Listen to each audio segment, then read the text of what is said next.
నమస్తే, welcome to Suman TV. నేను మీ Lakshmi. America, Israel కలిసి ఇరాన్పై జరిపినటువంటి సైనిక చర్యతో ఒక్కసారిగా పశ్చిమాసియా దేశాలన్నీ అట్టుడికిపోతున్నాయి. ఎంత భయంకరమైన పరిస్థితులు నెలకొన్నాయో ఎప్పటికప్పుడు అప్డేట్స్ మనం చూస్తూనే ఉన్నాం. ఈవెన్ సెకండ్స్లో సోషల్ మీడియా వేదికగా వైరల్ అవుతున్నటువంటి వీడియోలు కూడా యుద్ధ వాతావరణం ఇంత భీకరంగా ఉంటుందనిపిస్తోంది. ఇది కేవలం 3 దేశాల మధ్య నెలకొన్న యుద్ధమేనా? ఇది కాస్త విస్తరించి 3వ ప్రపంచ యుద్ధానికి కూడా దారితీసే అవకాశం ఉందా అని విశ్లేషణలు కొనసాగుతున్నాయి. ఇంకొక రకంగా ఈ దేశాల మధ్య ఆధిపత్య పోరు వల్ల అమాయక జనం ప్రాణాలు కోల్పోతున్నారు. ఎన్నో దుర్ఘటనలు, విషాదకర దృశ్యాలు కూడా మనం చూస్తూనే ఉన్నాం. బట్ ఇప్పుడు నెలకొన్నటువంటి ఈ అనిశ్చిత పరిస్థితి వల్ల ఏ దేశాలపై తీవ్రమైన ప్రభావం పడబోతోంది? ప్రపంచ ఆర్థిక వ్యవస్థ కావచ్చు, చమురు ధరలు కావచ్చు, లేకపోతే భారత విదేశాంగ విధానంపై ఈ ఎఫెక్ట్ ఎలా ఉండబోతోంది? మిగతా పెద్ద శక్తులైనటువంటి మిగతా దేశాల పరిస్థితి, వాళ్ళ ఇనిషియేషన్ ఎలా ఉండబోతోంది? డీటెయిల్గా తెలుసుకుందాం ఈ ఇంటర్వ్యూలో. మనతో పాటు ప్రొఫెసర్ రాధా గారు ఉన్నారు. నమస్తే మేడం. మేడం, ప్రస్తుతానికి మనం ఇన్వాల్వ్ లేకపోయినప్పటికీ కూడా ఆ దేశాల మధ్య జరుగుతున్నటువంటి ఆధిపత్య పోరు, యుద్ధ వాతావరణం ఇది ఎందాక దారితీస్తుందో, ఇదేమైనా ప్రాంతీయ పరిస్థితులపైన కూడా తీవ్రమైన ఎఫెక్ట్ చూపిస్తుందా అనేటటువంటి ఒక డిస్కషన్ నడుస్తోంది. ఏం చెప్తారు అసలు ఈ పరిస్థితి గురించి? సో కరెంట్ చూస్తున్నటువంటి ఈ జియో పొలిటికల్ సిచ్యువేషన్ చాలా క్విక్గా మారిపోతున్నటువంటి పరిస్థితి. బికాస్ మనమందరం కూడా ఒక గ్లోబలైజ్డ్ వరల్డ్లో ఉన్నాము. సో ఈ గ్లోబలైజ్డ్ వరల్డ్లోని మనకి మిగిలిన ఎకానమిస్ట్ చెప్పినట్లు completely there is a death of distance. అంటే డిస్టెన్స్ అనే మాట ఇప్పుడు అసలు కనిపించట్లేదు. బికాస్ గ్లోబలైజేషన్ వల్ల, అలాగే టెక్నాలజికల్ అండ్ కమ్యూనికేషన్ రెవల్యూషన్ వల్ల కంట్రీస్ అన్నిటి మధ్య ఈ ట్రేడ్ కానీ, ఇంటర్నేషనల్ రిలేషన్స్ కానీ, అలాగే ఈ కంట్రీస్ మధ్య ఉన్నటువంటి ఈ రిలేషన్స్ కూడా చాలా ఇంటెన్సిఫై అయినటువంటి పరిస్థితి కూడా మనకు క్లియర్గా కనిపిస్తోంది.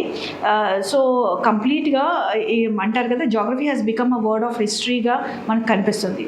అయితే ఈ వెస్ట్ ఏషియాలో ఉన్నటువంటి అనిశ్చితి పరిస్థితులు లాస్ట్ 1 ఇయర్ నుంచి బాగా పెరుగుతూ వచ్చాయి. సో లాస్ట్ ఇయరే యునైటెడ్ స్టేట్స్ ఆఫ్ అమెరికా ఈ ఇరాన్ దగ్గర ఉన్నటువంటి న్యూక్లియర్ ఇన్ఫ్రాస్ట్రక్చర్పై అటాక్స్ అయితే ప్రారంభించింది. అలాగే నెగోసియేషన్స్, అంటే ఇటు Israel and United states of America కానీ, అలాగే ఇటు ఇరాన్ మధ్య నెగోసియేషన్స్ కూడా నడుస్తున్నటువంటి పరిస్థితి. సో వెస్ట్ ఏషియాలో పీస్ రెస్టోర్ అవుతుందని అందరం అనుకున్నాము. బట్ ఈ పీస్ రెస్టోర్ అవనటువంటి పరిస్థితిలో ఆల్రెడీ మనం వార్లో కూడా 3rd డేకి చేరుకున్నాము. సో ఇనీషియల్గా ఈ వార్ అనేది ఇటు ఇజ్రాయిల్ అలాగే United states of America, Iran మధ్య ప్రారంభమైంది. అయితే ఇరాన్ అదే ఫోర్స్తో రిటాలియేట్ చేస్తున్నటువంటి పరిస్థితి. సో ఈ వార్ ప్రారంభమైన మొదటి రోజే ఇరాన్ యొక్క సుప్రీం లీడర్ ఖమేనీ మరణించడం అయితే జరిగింది. మరణించిన తర్వాత కూడా ఈ వాళ్ళ నుంచి, అంటే ఇరాన్ నుంచి రిటాలియేషన్ ఫోర్సెస్, అంటే వాళ్ళకు క్లియర్గా ఒక గైడెన్స్ ఉన్నది అని మనకు అర్థమవుతుంది. సో క్లియర్గా ఒక రిటాలియేషన్ అన్నది జరుగుతున్నటువంటి పరిస్థితి.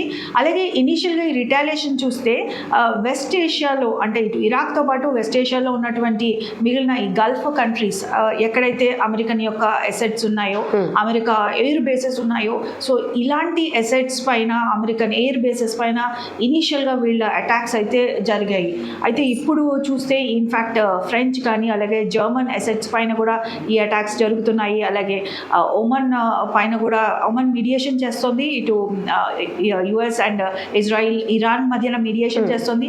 వీళ్ళ పైన కూడా ఈ అసెట్స్, ఈ రిటాలియేషన్ ఫోర్సెస్ ఇటు ఇరాన్ నుంచి తీవ్రంగా కనిపిస్తుంది. మేడం, ఈ ఇరాన్ ప్రతీకార చర్య తీరు చూస్తుంటే ఫస్ట్ ప్రపంచ ఆర్థిక వ్యవస్థ పైన ఎట్లాంటి ప్రభావం చూపించబోతోంది అనుకోవచ్చు? సో ఇప్పుడు ఇరాన్ ఇట్లా కొంచెం తిరుగురా ఇటు నా. సో ఇరాన్ మనం చూస్తే ఇరాన్ ఇటు యుఎస్ ఎసెట్స్ పైన అటాక్ చేస్తున్నటువంటి పరిస్థితి. అలాగే ఎస్పెషలీ చూస్తే యుఏఈ కానీ, దుబాయ్ కానీ, ఎస్పెషలీ దుబాయ్లో చూస్తే ఇటు డొనాల్డ్ ట్రంప్ వాళ్ళ ఫ్యామిలీకి కూడా చాలా ఎసెట్స్ ఉన్నటువంటి పరిస్థితి మనకు కనిపిస్తుంది. సో ఈ అటాక్స్ ఒక పక్కన కొనసాగుతుంటే, సో ఈ వార్ యొక్క ఇంపాక్ట్ ఈ గ్లోబల్ ఎకానమీపై కానీ, అలాగే గ్లోబల్ ఇన్ఫ్లేషన్ పై కానీ ఏ విధంగా ఉండబోతుంది అని ఒకసారి ఆలోచన చేస్తే, ఇరాన్ వరల్డ్లోనే ఇటు ఒపెక్ కంట్రీస్ తీసుకుంటే థర్డ్ లార్జెస్ట్ ఆయిల్ ఎక్స్పోర్టర్గా ఉన్నటువంటి పరిస్థితి. అలాగే ఎవ్రీ డే ఒక నియర్లీ 3.3 మిలియన్ బ్యారెల్ ఆయిల్ కూడా ఇరాన్ నుంచి ప్రొడ్యూస్ అయినటువంటి పరిస్థితి మనకు కనిపిస్తుంది. సో మన భారతదేశం పరంగా చూసుకుంటే మన ఆయిల్ ఇంపోర్ట్స్ జస్ట్ $63 మిలియన్ ఉన్నాయి. బట్ అమెరికా వంటి దేశాలు వాళ్ళ అవసరాలకి నియర్లీ 90% ఆఫ్ ద ఆయిల్ ఇటు ఇరాన్ నుంచే కొనుగోలు చేసే పరిస్థితి. అలాగే మరీ ముఖ్యంగా అక్కడ స్ట్రెయిట్స్ ఆఫ్ హార్మజ్. సో ఈ స్ట్రెయిట్స్ ఆఫ్ హార్మజ్ ఒక క్రూషియల్ సప్లై చైన్ చోక్ పాయింట్గా ఉన్నటువంటి పరిస్థితి. సో ఈ స్ట్రెయిట్స్ ఆఫ్ హార్మజ్ ఇటు వెస్ట్ ఏషియా అలాగే యూరోప్ని అమెరికా ఆఫ్రికా త్రూగా కనెక్ట్ చేసినటువంటి very crucial choke point. So ఇటు పర్షియన్ గల్ఫ్ని, గల్ఫ్ ఆఫ్ ఒమన్ని అలాగే అరేబియన్ సీని కూడా కనెక్ట్ చేసినటువంటి crucial choke point Straits of Hormuz. So Straits of హార్మజ్లో traffic already oil traffic already నిలిచిపోయింది బికాస్ యుఎస్ ఆయిల్ ట్యాంకర్స్ పై అటాక్ అయితే జరుగుతోంది. అలాగే నియర్లీ 200 మిగిలిన ఆయిల్ ట్యాంకర్స్ నిలిచిపోయినటువంటి పరిస్థితి. సో ఇది గ్లోబల్ పెట్రోల్ ప్రైజెస్ పైన క్లియర్గా ఇంపాక్ట్ చూపిస్తుంది. అలాగే గ్లోబల్ గ్యాస్ పైన కూడా క్లియర్గా ఇంపాక్ట్ చూపిస్తుంది. బికాజ్ ఇటు ఇరాన్ చూసుకుంటే 30% of the global oil produce చేస్తుంది. అలాగే 20% ఆఫ్ ద గ్యాస్ ప్రొడ్యూస్ చేస్తుంది. అలాగే ఈ స్ట్రెయిట్స్ ఆఫ్ హార్మజ్ బికాస్ ఇటు ఇరాన్ అండ్ ఓమన్ వాటర్స్లో ఉన్నటువంటి పరిస్థితిలో సో అక్కడ ఆయిల్ స్టాక్ నిలిచిపోయినటువంటి సందర్భంలో ఇంటర్నేషనల్గా ఆయిల్ ప్రైజెస్ ఇప్పుడు $69 per బ్యారెల్ ఉన్నది. Nearly $10 to $15 per barrel next week అలా చేరుకోవచ్చని మనం ఇక్కడ ఒక ప్రిడిక్షన్ అయితే చేయొచ్చు. మేడం, ఇక్కడ ఇజ్రాయెల్ దేశం అనేది ఇరాన్ని శత్రు దేశంగా ట్రీట్ చేయడం దగ్గర నుంచి మనం చూసి ఇప్పుడు ఈ వార్ సిచ్యువేషన్స్ కూడా వన్ డేలో తీసుకున్నటువంటి నిర్ణయాలు కాదు, ఎప్పటి నుంచి నడుస్తుంది. జస్ట్ బ్రీఫ్ ఏం చెప్తారు? సో ఇరాన్ దేశం ఇరాన్ ఖమేనీ నాయకత్వంలో నియర్లీ 4 decades అంటే ఈ భద్రతకి సంబంధించిన అభద్రతా భావం వల్ల నెలకొన్న పరిస్థితులు అనుకోవచ్చు. సో ఇక్కడ చూస్తే ఇజ్రాయెల్ అండ్ ఇరాన్ అలాగే యుఎస్ అండ్ ఇరాన్ ఈ దేశాల మధ్య రిలేషన్స్ లాస్ట్ 4 decadesగా తీసుకున్నా కూడా చాలాసార్లు ఇరాన్ యుఎస్ శాంక్షన్స్ చేసింది.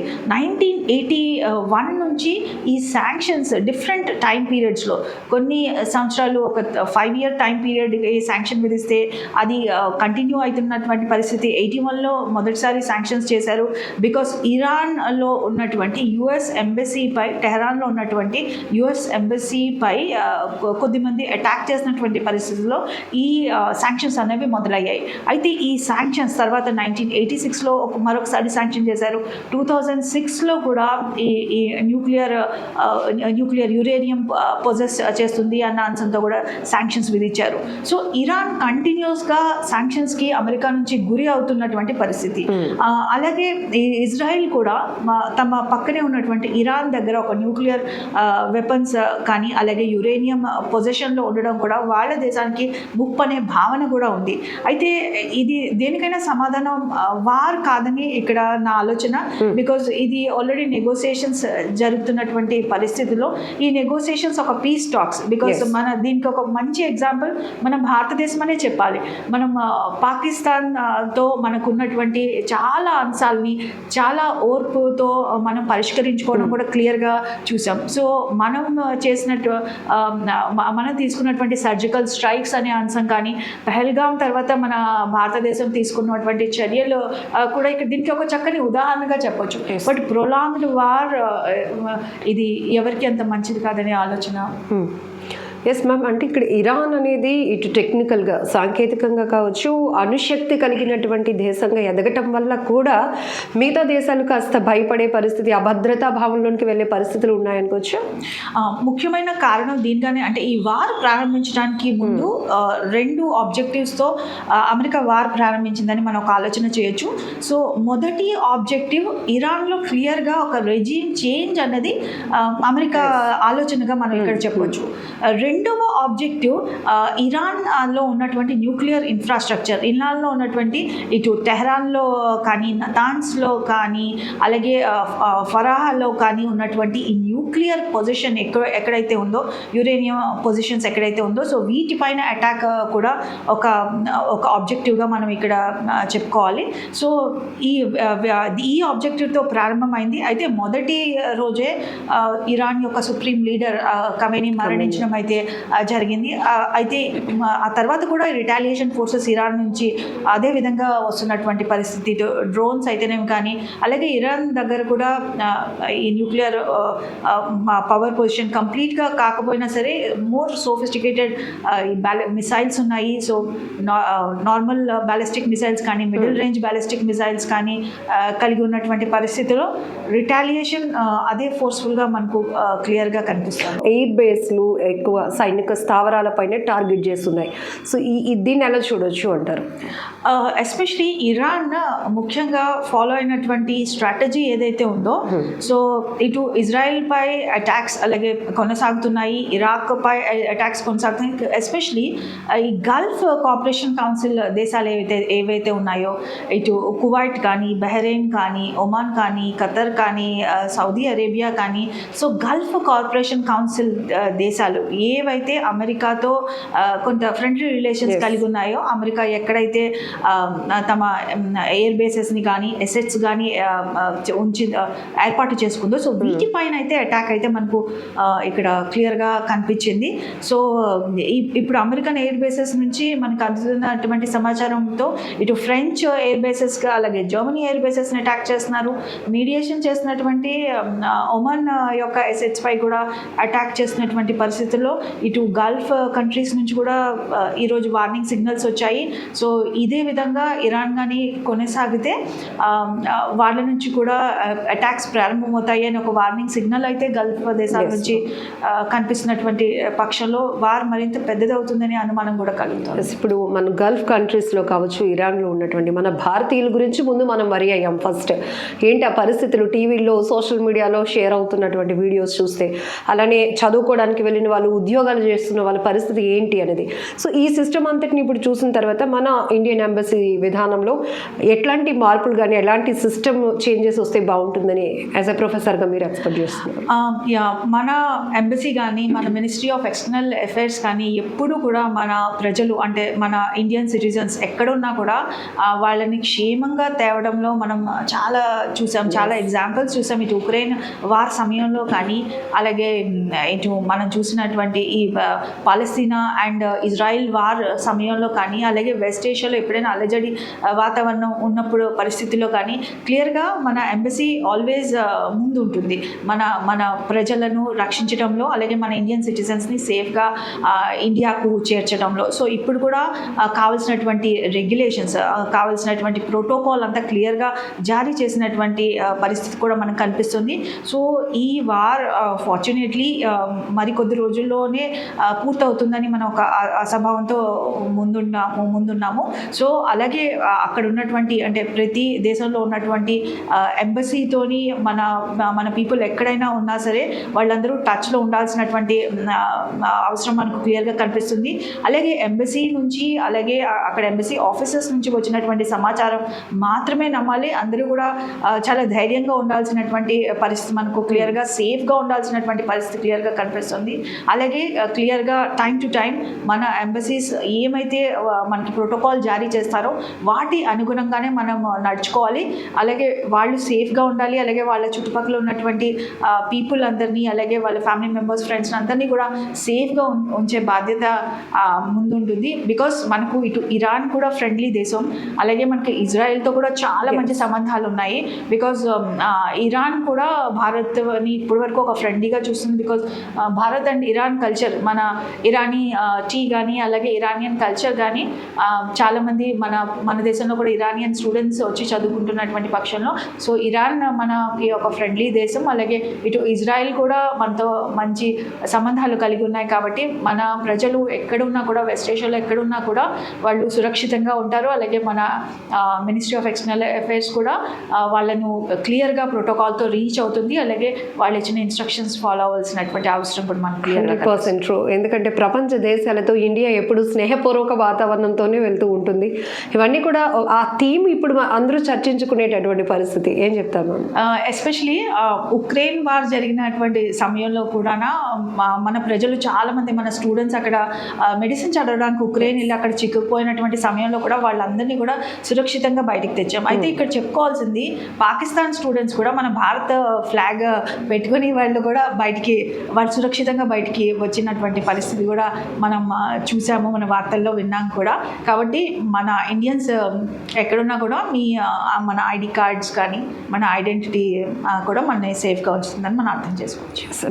ప్రస్తుతానికైతే కనుక మిగతా దేశాలు కూడా ఇనిషియేట్ తీసుకొని శాంతి నెలకొనే పరిస్థితులు తీసుకురాకపోతే ఇంకా ఒక ప్రళయం లాంటి పరిస్థితి అనుకోవచ్చు. ఎందుకంటే ఎక్కడ చూసినా డ్యామేజ్ జరుగుతోంది, జనాలు చనిపోతున్నటువంటి పరిస్థితి. ఇప్పుడు ఉన్నటువంటి ఈ పరిస్థితి చాలా ఆందోళనకరంగా ఉందండి. బికాజ్ ఒక పక్క చూస్తే వెస్ట్ ఏషియాలోని మనం ఎప్పుడూ ఆలోచన, దుబాయ్ చాలా బిజియెస్ట్ బిజినెస్ సెంటర్. సో దుబాయ్లోని చాలా ప్రదేశాల్లో అటాక్ జరిగి కంప్లీట్గా దుబాయ్ ఎయిర్పోర్ట్ క్లోజ్ చేశారు. అలాగే బూర్జ్ ఖలీఫా వంటి ప్రాంతాల్లో కూడా మనం డ్రోన్ అటాక్స్ కూడా చూస్తున్నాము.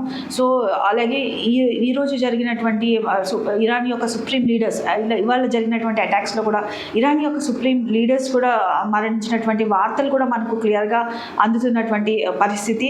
సో ఇరాన్ నుంచి రిటాలియేషన్ ఇదే చాలా గట్టిగా ఉందని మనం అర్థం చేసుకోవాలి. బికాస్ ఇప్పటి వరకు ఇరాన్ దగ్గర నార్మల్ బ్యాలిస్టిక్ మిసైల్స్తో పాటు మిడిల్ రేంజ్ బ్యాలిస్టిక్ మిసైల్స్ కలిగి ఉంది. అలాగే సోఫిస్టికేటెడ్ వెపన్స్ కూడా ఇరాన్ దగ్గర కలిగి ఉన్నాయి. అలాగే మరొక పక్క ఇజ్రాయిల్ చూస్తే, ఇజ్రాయిల్ వరల్డ్లోని ద బెస్ట్ టెక్నాలజీ ఇజ్రాయిల్ దగ్గర కలిగి ఉంది. సో ఇండైరెక్ట్గా ఈ వార్లోని మిగిలిన కంట్రీస్ వార్ని పెద్దది చేసే విధంగా, బికాస్ యుఎన్ జనరల్ అసెంబ్లీలో ఇదే విషయం ప్రస్తావన వచ్చినప్పుడు అమెరికా ఇటు ఇజ్రాయెల్ నుంచి మొదటి మిసైల్ అటాక్ జరుగుతుంది అనే సందేహంతో మేము అటాక్ చేసామని చెప్పారు. సో రష్యా ఇరాన్ని బ్యాక్ చేసింది, చైనా కూడా ఇరాన్ని బ్యాక్ చేసింది.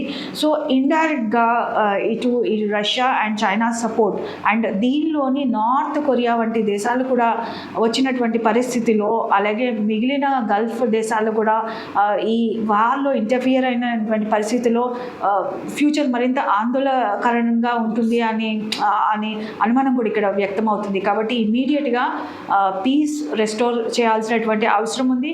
అలాగే ఫ్యూచర్లో ఈ సంవత్సరం మనం బ్రిక్స్ సమిట్ కూడా మన భారతదేశం ఆతిథ్యం అందిస్తుంది. సో ఇలాంటి ఇంటర్నేషనల్ ప్లాట్ఫామ్స్లో ఇలాంటి అగ్రెషన్స్, అంటే ఒక దేశం ఇంకొక దేశంపై పైన అగ్రెసివ్ ఫోర్స్ యూజ్ చేయడం వంటి అంశాలు కానీ, అలాగే ఒక దేశం మిగిలిన దేశంలో రిసోర్సెస్ పై అటాక్ చేస్తున్నటువంటి అంశాలు కానీ క్లియర్గా చర్చించాల్సినటువంటి అవసరం కూడా ఉంది. G20లో మన భారత్, ఆఫ్రికాలో జరిగినటువంటి G20 సదస్సులో కూడా మన భారత్ ఇలాంటి అంశాలు, ఇలాంటి క్రూషియల్ ఇష్యూస్ అండ్ హ్యూమన్ పీస్కి, గ్లోబల్ పీస్కి అవసరమయ్యే ఇష్యూస్ చర్చించాము. సో ఈ సంవత్సరం కూడా మనం భారత ఆతిథ్యం వహించినప్పుడు ఇలాంటి విషయాలు చర్చకు రావాలి అని కూడా అర్థమవుతుంది. సో ఫైనలీ ఈ అనిశ్చితి వల్ల, ఈ పరిస్థితి వల్ల ఇప్పుడు ఇమీడియట్గా ఏ ధరలపైన ఇంపాక్ట్ ఉండే అవకాశం ఉంటుంది మ్యామ్? సో ఇమీడియట్గా చూస్తే వార్ ప్రొలాంగ్ అయిన పరిస్థితిలో, వార్ ప్రొలాంగ్ అయినటువంటి సందర్భంలో ఇమీడియట్గా ఇంపాక్ట్ అయినటువంటి products, first petrol price hike. మన అందరికీ పెట్రోల్ అందరికీ అవసరమైనటువంటి ప్రోడక్ట్. సో ఈ పెట్రోల్ ప్రైజెస్ ఇమీడియట్గా పెరిగే అవకాశం అయితే మనకు క్లియర్గా కనిపిస్తుంది. బికాస్ ఇప్పుడు ఉన్నటువంటి ప్రైస్ $69 పర్ బ్యారెల్, $10 to $15 పెరిగే అవకాశం మనకు క్లియర్గా కనిపిస్తుంది. దీంతో పాటు గ్యాస్ ధరలు కూడా ఇంటర్నేషనల్ ప్లాట్ఫామ్స్లో పెరిగే అవకాశం ఉంది.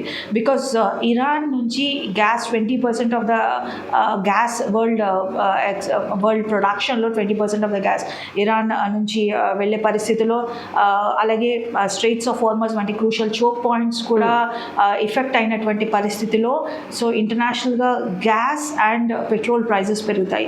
సో ఒక్కసారి గ్యాస్ అండ్ పెట్రోల్ ప్రైజెస్ పెరిగితే మిగిలిన అన్ని లైవ్లీహుడ్కి సంబంధించినటువంటి మిగిలిన అన్ని వస్తువులపై కూడా ఈ ధరల యొక్క ఇంపాక్ట్, అలాగే ఆ ధరల పెరుగుదల యొక్క ఇన్ఫ్లేషనరీ ఇంపాక్ట్ క్లియర్గా మనకి కనిపిస్తుంది. సో వార్ అంటేనే ఇమీడియట్ ఎఫెక్ట్ ప్రైజెస్లో కనిపిస్తుంది. సో ఇది ఏ కార్నర్లో జరిగినా కూడా because world is inter connected and we have become a global village. So అందరి మీద దీని యొక్క ప్రభావం ఉంటుంది. Thank you ma'am. నమస్తే. నమస్తే.